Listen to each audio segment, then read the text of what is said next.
Hello everybody, welcome to the video. Today we're basically just going to talk about the forbidden knowledge. What is it? At least what my interpretation is for now at the moment with the current information that I have in my brain. Forbidden knowledge. When you hear the word forbidden knowledge, just like a recent thing that we learned, what do you think? What do you think the forbidden knowledge is? Now, obviously, I have my own interpretation of it, but I want to see what the consensus are. Corruption, truth, abyss, ascension, false sky, Honkai. Honkai kind of resembles a lot with heavenly principles. Not to be confused with the sustainer of heavenly principles, but heavenly principles. That way. So obviously we can see that there are many different interpretations or beliefs when it comes to forbidden knowledge, right? Here's what I think. What if I told you that all these things are actually one and the same? That the forbidden knowledge is not a single rule, but it's something bigger that encompasses all these things. And the reason why I'm saying this is because the forbidden knowledge exists, the byproduct of breaking this results in corruption. Because if you indulge yourself in this forbidden knowledge, it turns into corruption or, like people turning into hilichurls, those kind of things. In that aspect, I think this is obviously connected. So let's cross that out for now. What is the biggest thing that humans want? For whatever reason, they want visions. But they want visions because they want to ascend. The perception of humans in Teyvat is that vision is what is required to ascend. But if you think about it, if visions are actually the thing that makes humans ascend, and that's common knowledge,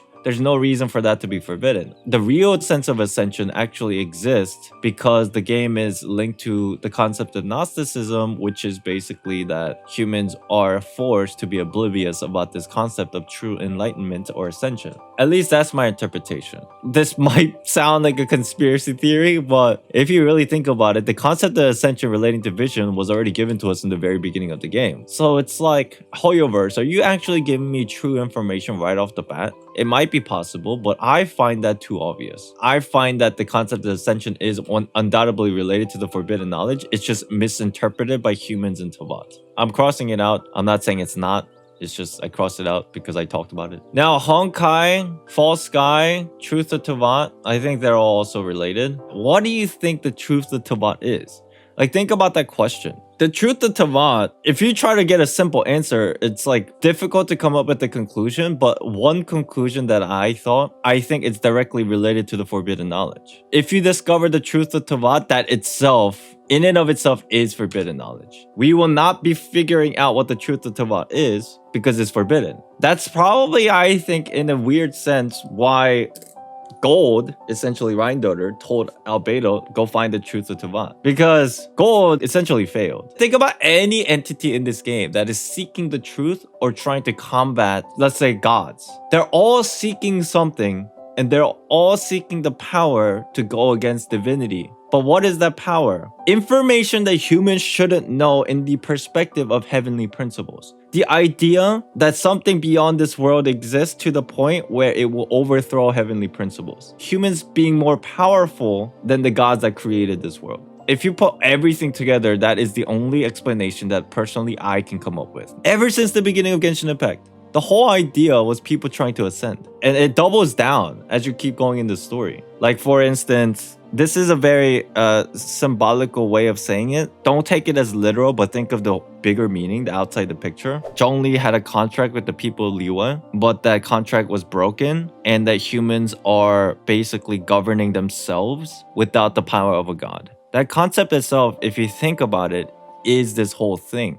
Where there's a law exists, that law in Liyue gets broken and humans are able to govern for themselves. In a way, they are in the scope of Liyue, the microcosm of Liyue, humans have ascended to the point beyond God itself, Zhongli. The entirety of Genshin Impact, the whole idea is humans to break free from the law of gods, aka heavenly principles. We learn about it in Mondstadt with like the story of Vanessa in the manga, and Venti talks about it a little bit, and the whole concept of freedom. And then you go to Liyue, and a similar thing happens in a very symbolic way where humans of Liyue govern for themselves now, the law is broken, and the god, Zhongli, steps down. In Inazuma, it's very similar as well, where it's spun in a different way, in a different perspective. Now it's more in the perspective of Raiden's Shogun, but her whole concept was to take the ambition or visions with the idea of time and consciousness to break free to be above and reach true eternity, which again mirrors the idea of ascension in a broader scope of things. At the end of the day, obviously Raiden Shogun doesn't go through with it because, you know, we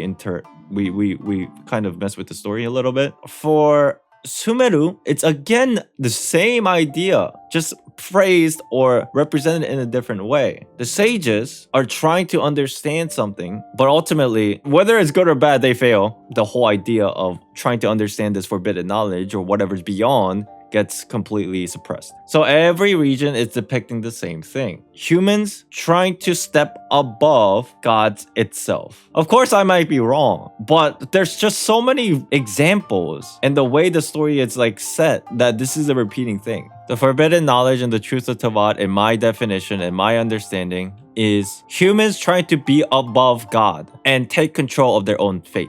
But heavenly principle of this world does not like that and does not allow that. That's why civilizations gets destroyed. And that itself is the truth of Teyvat. Now, there's another aspect to the forbidden knowledge, which is the power from beyond, yes? Even before the creation of Teyvat itself, the world had two things. Light realm, abyssal, void realm. And then there's a primordial one, Phanes. Fights with the 7 bishops of the light realm. This is my interpretation.